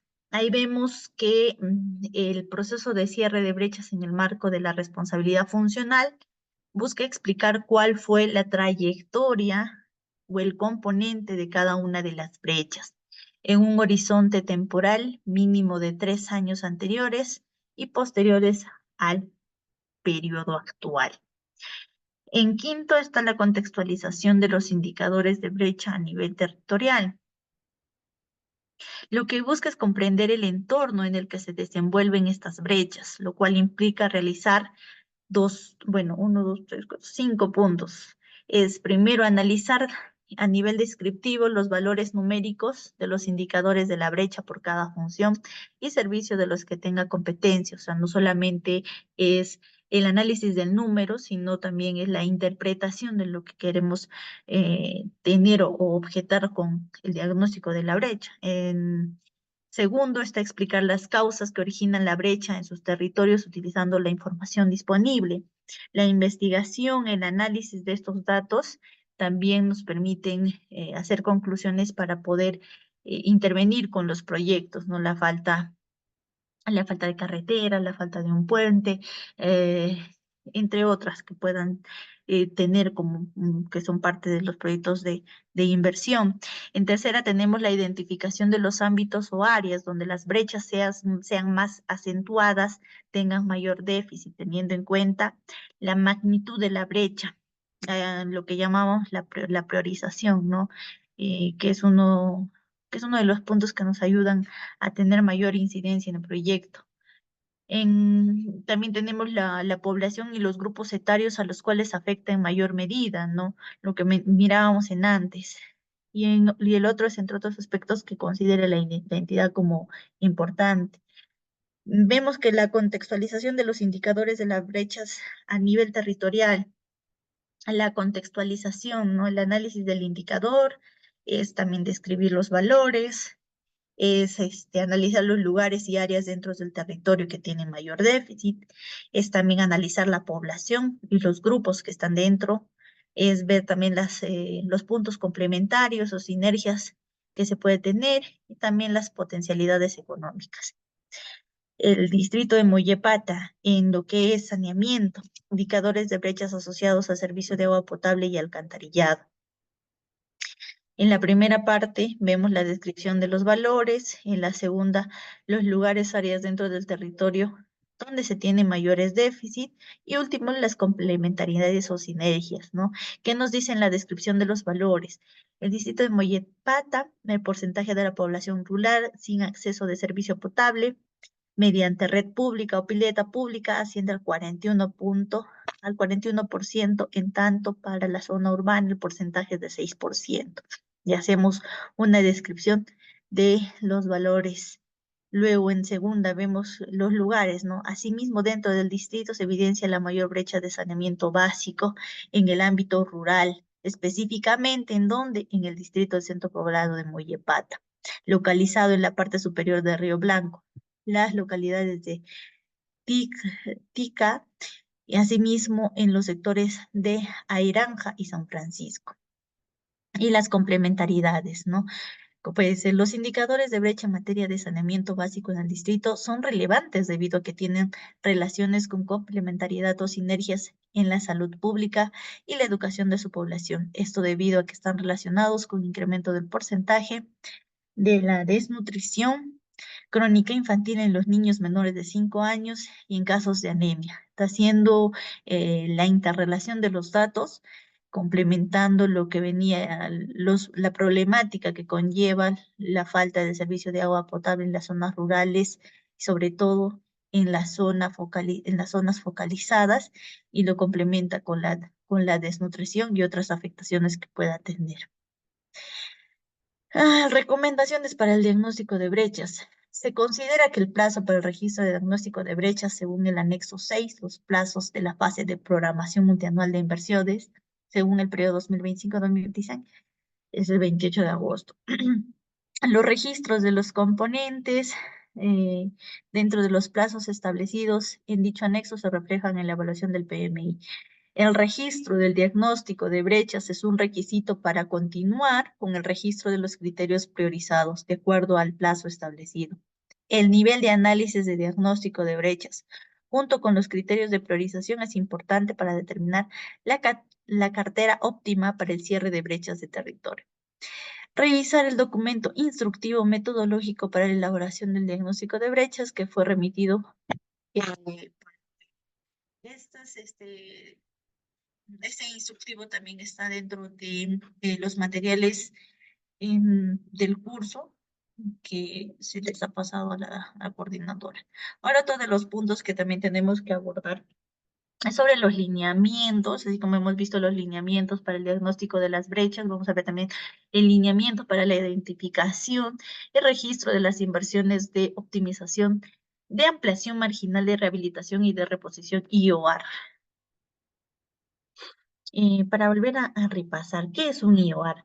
Bueno, es una intervención puntual sobre uno o más activos estratégicos, ¿no? En la cual se tiene un objetivo, que puede ser dos puntos importantes, que es adaptar el nivel de utilización de la capacidad actual de la unidad productora, de modo que se logre alcanzar una capacidad óptima en términos de los estándares de calidad y nivel de servicio correspondientes, incluyendo la absolución de cambios menores en la demanda del servicio o evitar la interrupción del servicio de una unidad productora o minimizar el tiempo de interrupción debido al deterioro de sus estándares de calidad, sea por la ocurrencia de un daño, desgaste normal o por la obsolencia que afecte gravemente su vida útil y comprometa la capacidad actual de la UP, de forma tal que se logre evitar la interrupción del servicio brindado por la UP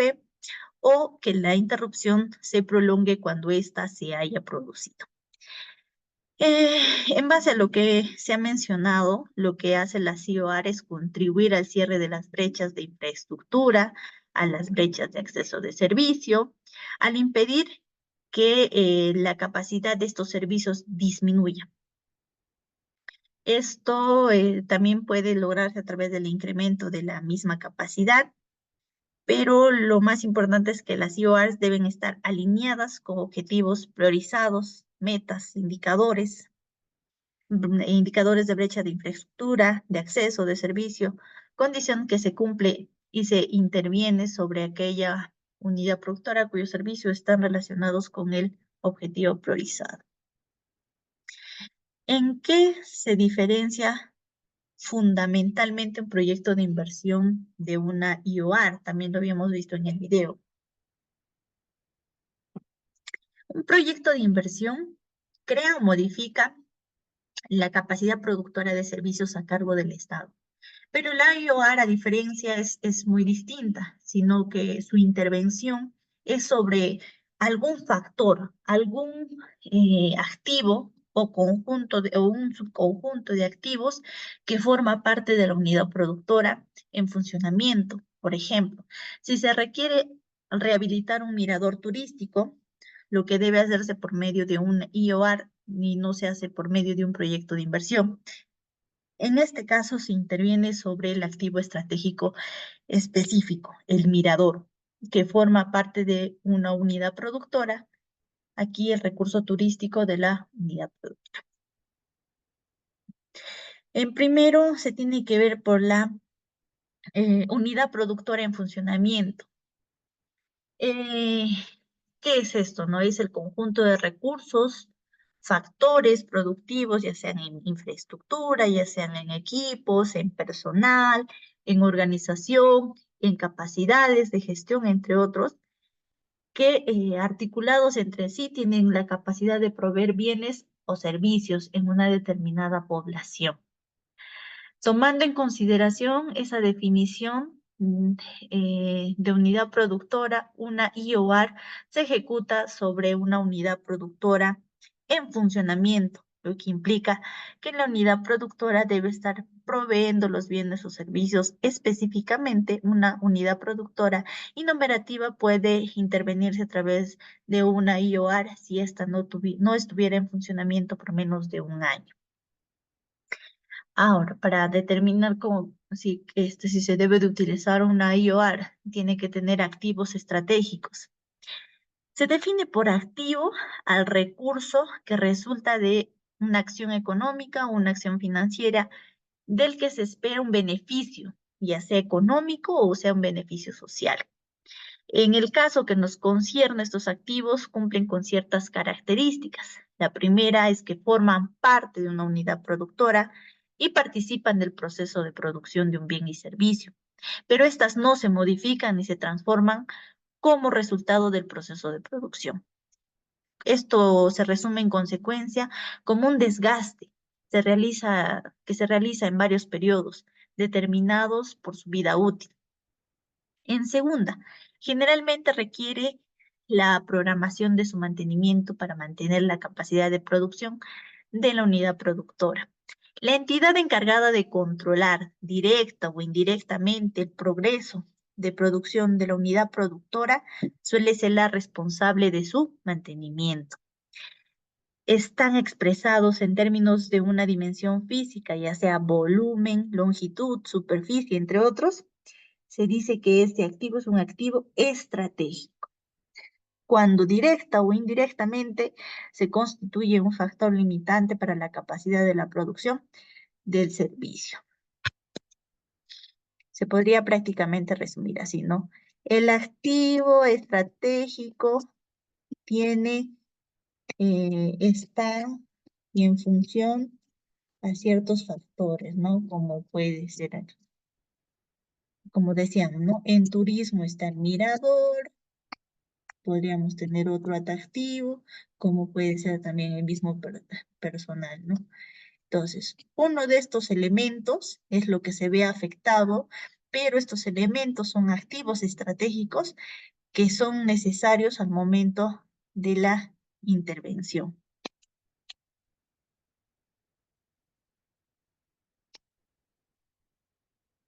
Bien. Ejemplo, una lámpara quirúrgica de techo de sala de operaciones, la UAPS del centro quirúrgico, según la norma técnica de salud, es un activo estratégico de un establecimiento de salud. Si no se contara con ese activo, se restringiría el progreso de atención de las intervenciones quirúrgicas. Para el caso de una cartera, la unidad productora con origen y destino, un puente es, pues, es indispensable para brindar el servicio de transitabilidad vial interurbana.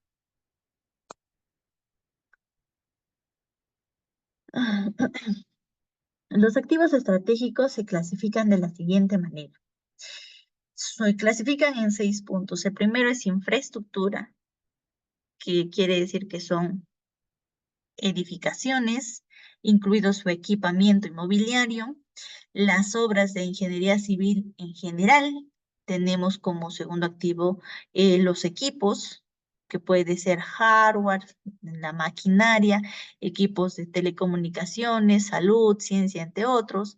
Tenemos también lo que son los mobiliarios usados por los operadores para la atención de los usuarios y para el uso del propio usuario. Mobiliarios de aulas, consultorios, mobiliario urbano, entre otros. En cuarto tenemos los vehículos, que están los ómnibus, los autos, las camionetas, las motocicletas, los buques, los aviones, los trenes, medios de transporte para la defensa y la seguridad, entre otros. Tenemos terrenos, que son todos los terrenos en general, o los intangibles, que son los diseños de software, sistemas de organización, de información, entre otros. Las IOR no aplican sobre activos vinculados a la infraestructura natural como factor de producción, es decir, cochas, suelos, entre otros. Corresponde a las oficinas de programación multianual de inversiones, a las OPMI, de los sectores de gobierno nacional, definir el listado de los activos estratégicos vinculados a los servicios que presta la unidad productora, en coordinación con el ente rector del Sistema Nacional de Programación Multianual y Gestión de Inversiones. No obstante, en tanto no se disponga de dichas listas de activos, la unidad formuladora debe coordinar con la OPMI de su sector la inclusión de los activos estratégicos. Actualmente se cuenta con un listado predeterminado de activos estratégicos que han sido identificados por los sectores correspondientes, lo que nos permite estandarizar el proceso de identificación y registro de una IOR, así como su posterior ejecución. Además, esto facilita a las unidades formuladoras la identificación del activo estratégico durante el registro de la IOR en el banco de inversiones. Ahora, ¿cómo se identifica una IOR? Hey.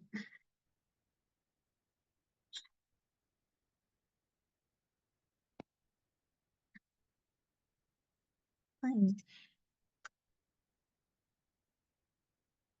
Para identificar una IOR, se debe conocer primero los servicios que brindan, la capacidad de producción.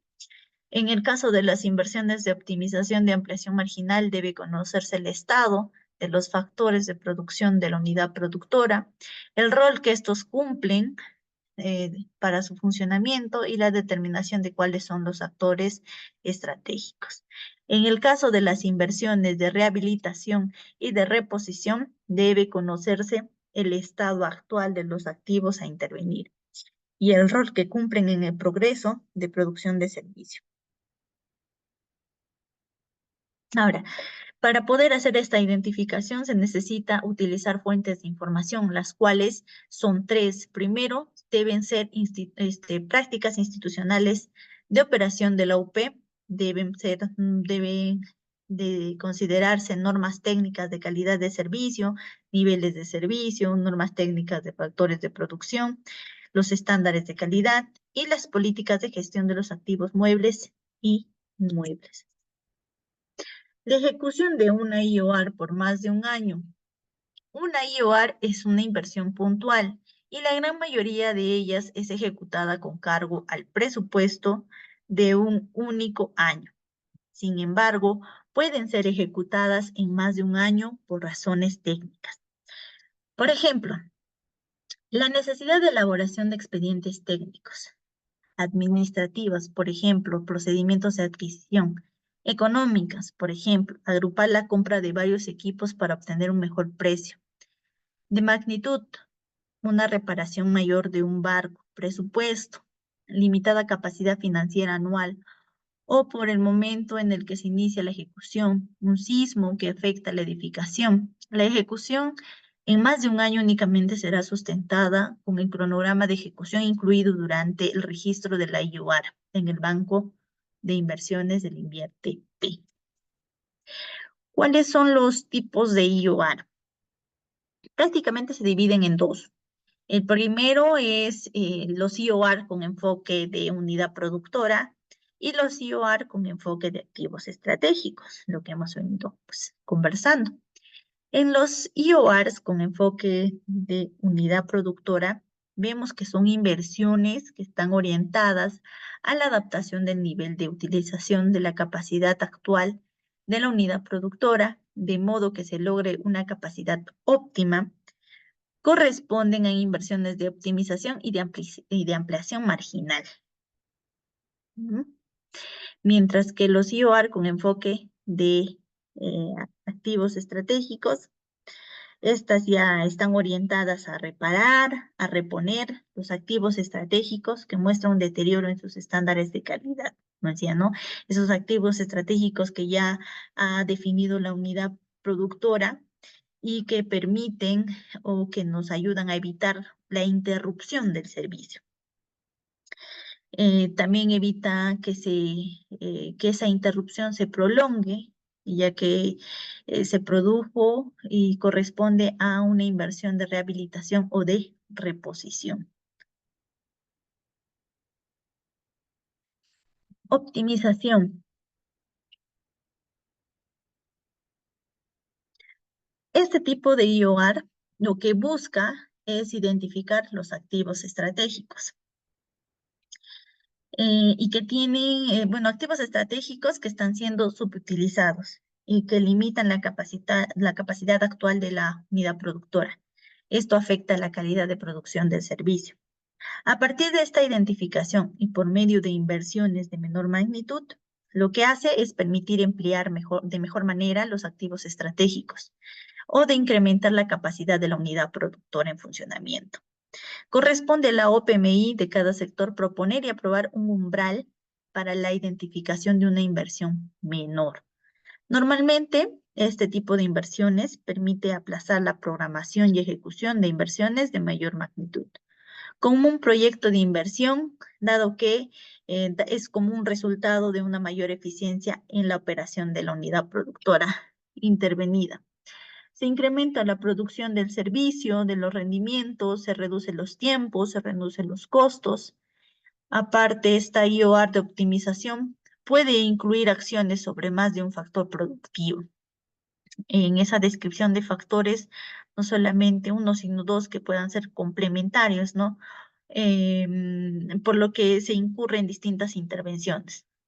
Reparación de infraestructura, adquisición de equipos. En este caso no es necesario registrar más de una IOR correspondiendo ser registrada a través de una sola optimización. Es importante también que se señale luego de la intervención la capacidad de la UP y esta no puede aumentar, eso sí es muy importante, ¿no? La capacidad de la UP no puede aumentar más del 20% sobre la capacidad del diseño original de la UP. Ya no correspondería a un proyecto de tipo IOR. En el ejemplo, dice, la Escuela de Enfermería de la Universidad Nacional de Cajamarca cuenta con laboratorios que son especializados de salud de adulto, maternidad infantil, crecimiento y pediatría. Pero lo que pasa es que estos laboratorios no tienen equipos. Los equipos que cuentan no son apropiados para brindar la formación adecuada. Para conseguir que los laboratorios cumplan con su función en forma óptica, la universidad, a través de un IOR de optimización que desea, se plantea la adquisición de 124 equipos que les ayuden a complementar los servicios educativos brindados por los laboratorios. Según la estimación de la universidad, la adquisición de estos equipos permitirá que la capacidad de producción de servicio se incremente en 1%, o sea, que es menor de los 20% que nos especifican los proyectos IOR de optimización. Entonces, esa intervención permite mejorar competencias, pero la magnitud solo es de 1% dentro de los estudiantes. Ahora, otro tipo es la de ampliación marginal. Las IORs de ampliación marginal pueden estar orientadas a la ampliación marginal del servicio, de la edificación u obra civil, o de la adquisición anticipada de terrenos, o a la liberación de interferencias. La inversión es de ampliación marginal de servicio. Primero, una ampliación marginal del servicio se ocupa de la adquisición, de la instalación y de la construcción de los activos no financieros para la unidad productora, que permita incrementar la cobertura del servicio y por ende el número de los usuarios que atiende esa unidad productora.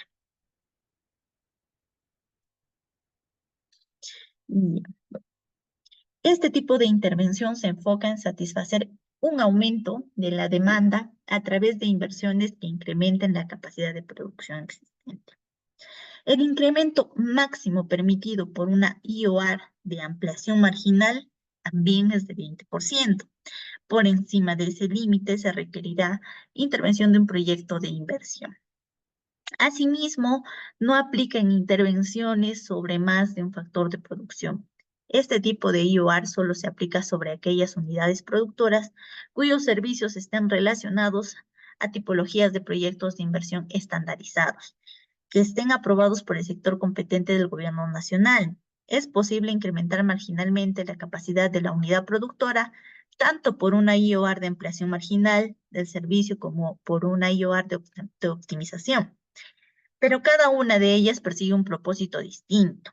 La IOR de optimización lo que buscaba, como ya mencionamos, es de hacer un uso más eficiente de los factores de producción, con el fin de mejorar la calidad o eficiencia en la prestación del servicio, mientras que la actual, la IOR de ampliación marginal del servicio, busca atender el incremento de la demanda del servicio. El ejemplo para entender mejor este tipo de IOR. El Centro de Salud Matara, de categoría 1-3, sin internamiento, requiere que se incremente en 10% su capacidad de producción actual, pues de acuerdo con el diagnóstico desarrollado el año pasado por la unidad formuladora, existe una demanda insatisfecha debido al incremento de demanda de atenciones de salud básica. Por ello, considerando además que el MINSA aprobó la ficha técnica estandarizada para los centros de salud sin internamiento, corresponde una IOR de ampliación marginal de servicio, que consiste en la construcción de un consultorio y en la adquisición de equipamiento, acorde con las normas técnicas del sector. La ampliación marginal. La ampliación marginal de edificación o de obra civil. La ampliación marginal de edificación o obra civil se aplica para la construcción de obras de ambientes adicionales a los que ya existe, que no modifican la capacidad de producción de la unidad productora, así como para la incorporación, la modificación de elementos estructurales de una edificación que ya existe dentro de la unidad productora en funcionamiento. Esta inversión lo que hace es enfocarse en la unidad productora, ya que ésta se centra en que cuente con los activos relacionados a edificaciones, a obra civil o activos complementarios, de manera que le permita alcanzar estándares de calidad que son necesarios para la prestación de un servicio.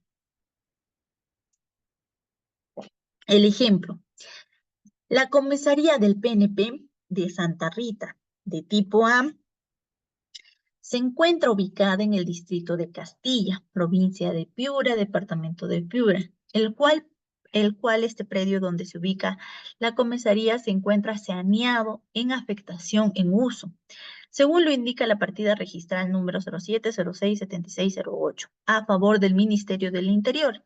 El área total del terreno es de 3.763.83 metros cuadrados, con un perímetro de 274.027.000.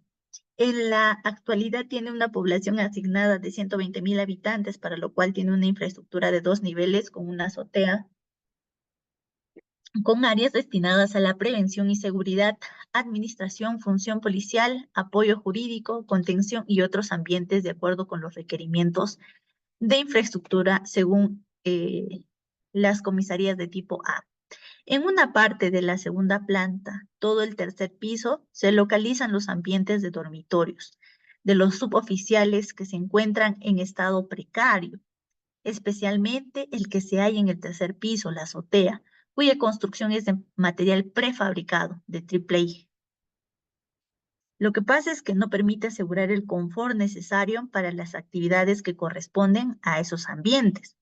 Asimismo, esta comisaría no cuenta con un comedor, según turno, para que puedan tomar sus alimentos, ya sea desayuno o las comidas, la cena, el refrigerio. Además, según la Directiva 04/13/2016, normas y procedimientos que regulan la construcción de locales policiales para el funcionamiento de unidades y subunidades de la Policía Nacional del Perú, como parte del programa arquitectónico de la comisaría tipo A, se incluyen ambientes de descanso y alimentación como dormitorio y comedor. Por lo expuesto, con el propósito de alcanzar los estándares de calidad que nos pide la directiva,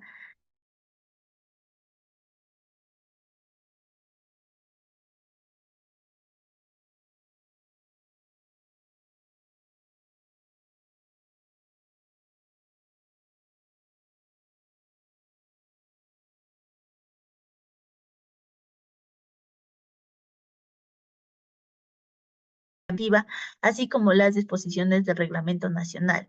El funcionamiento de la comisaría se encuentra dentro de lo estandarizado por el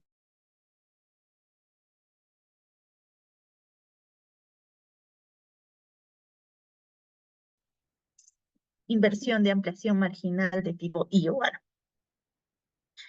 Ahora también podemos ver que hay ampliación marginal para la adquisición anticipada de terrenos.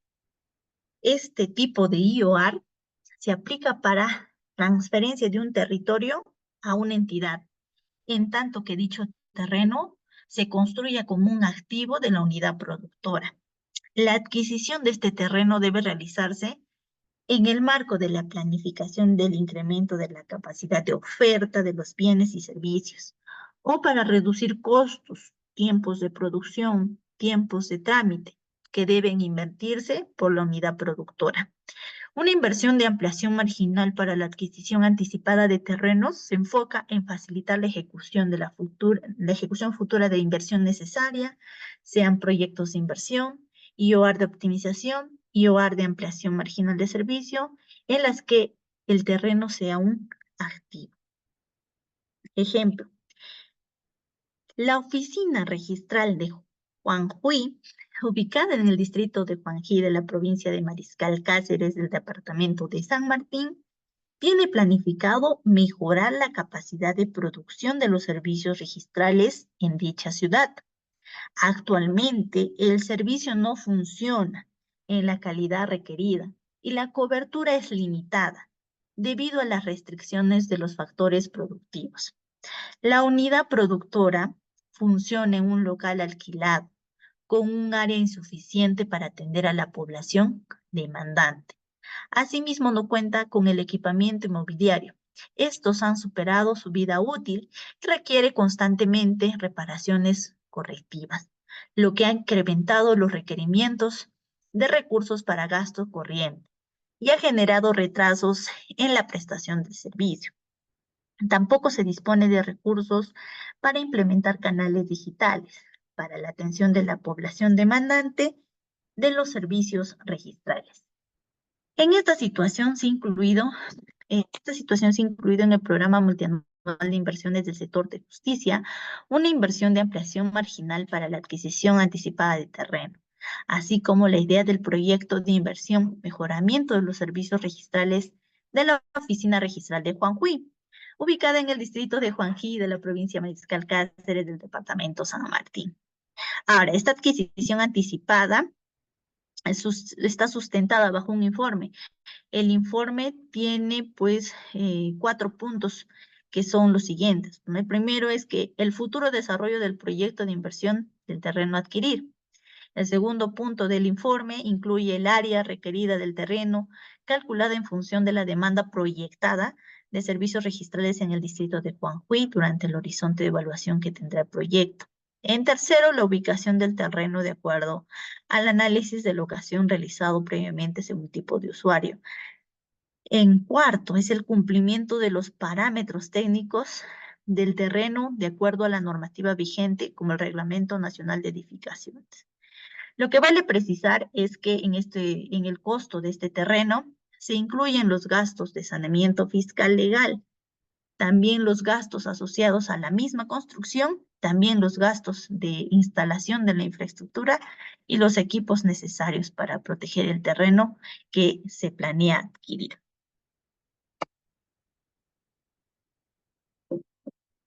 Ahora vemos el punto de la ampliación marginal para la liberación de interferencias. Una liberación de interferencias está enmarcada en la intervención sobre redes de conectividad, ya sean de agua, sean de desagüe, sean de electricidad, telefonía, Internet, entre otros, en la medida de que estos contribuyan con la ejecución de un proyecto de inversión.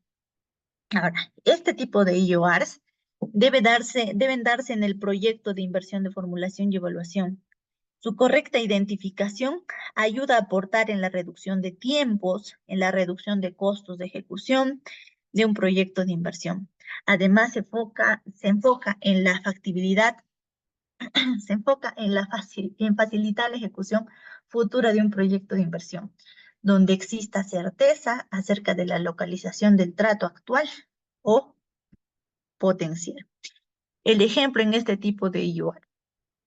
En una intervención a nivel de mejoramiento de una carretera, la ejecución de las obras implica reubicar los matrices de la red de saneamiento, ubicadas en ciertos tramos de la vía.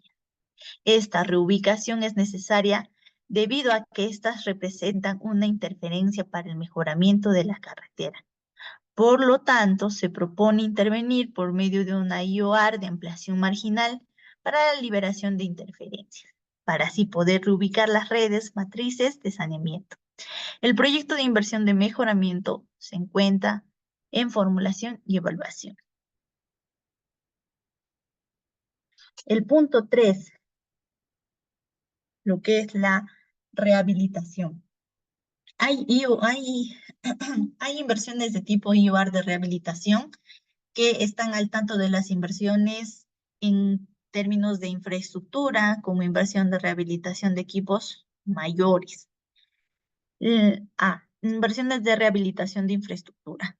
Una inversión de rehabilitación de infraestructura se ocupa de reparaciones mayores, subrayes el término mayores, de la infraestructura de una unidad productora en funcionamiento, siempre y cuando esta infraestructura a ser reparada tenga un antecedente de daño y así se desee pues que se resuelva o bueno, se entiende por reparación mayor a una reparación que implique un costo mayor de cierto umbral, ¿no? Determinado por cada sector. La rehabilitación puede incluir la adquisición o instalación del equipamiento y los elementos constructivos propios de la infraestructura para el correcto funcionamiento de la unidad productora. Además, los activos a reparar deben ser activos estratégicos de la unidad productora. Este tipo de inversiones se enfoca en mantener los niveles de servicio y estándares de calidad de la unidad productora. Es necesario hacer la precisión de que no se puede ejecutar una rehabilitación cuya intervención supere el 40% de la extensión o magnitud de la infraestructura de la unidad productora, o el límite que establezca el sector. Para inversiones mayores a dicho límite debe formularse un proyecto de inversión de recuperación. En los tipos de reposición.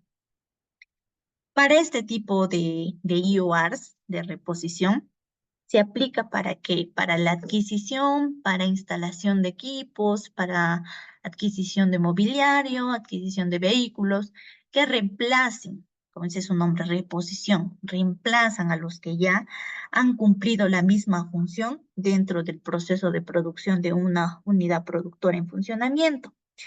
Siempre que los activos a ser reemplazado ya hayan cumplido su vida útil, una vida útil estimada o efectiva. Las inversiones de reposición se enfocan en mantener los niveles de servicio y estándares de calidad de la UP. El ejemplo, la unidad formuladora del Hospital de San Luis ha identificado la necesidad de reemplazar 3 ventiladores mecánicos inoperativos ubicados en la sala de cuidados intensivos pediátricos de la unidad de cuidados intensivos.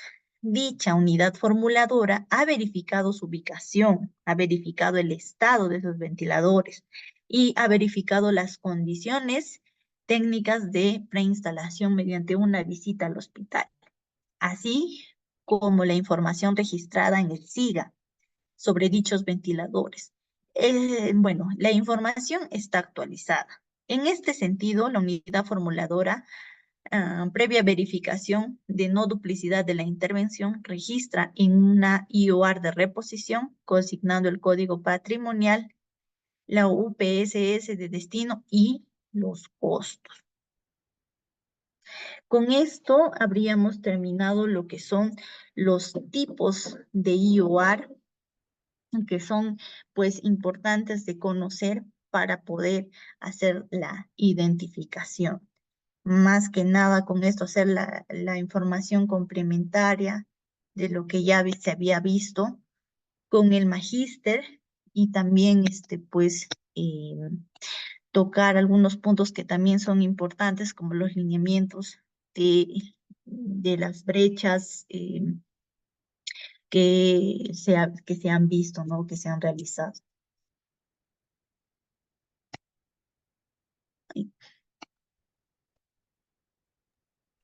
Bien, estimados participantes, nos encontramos en el estadio de preguntas. Por si hubiera alguna duda o consulta, la pueden realizar mediante nuestro chat o en todo caso activar la opción levantar mano para poder brindarles la palabra.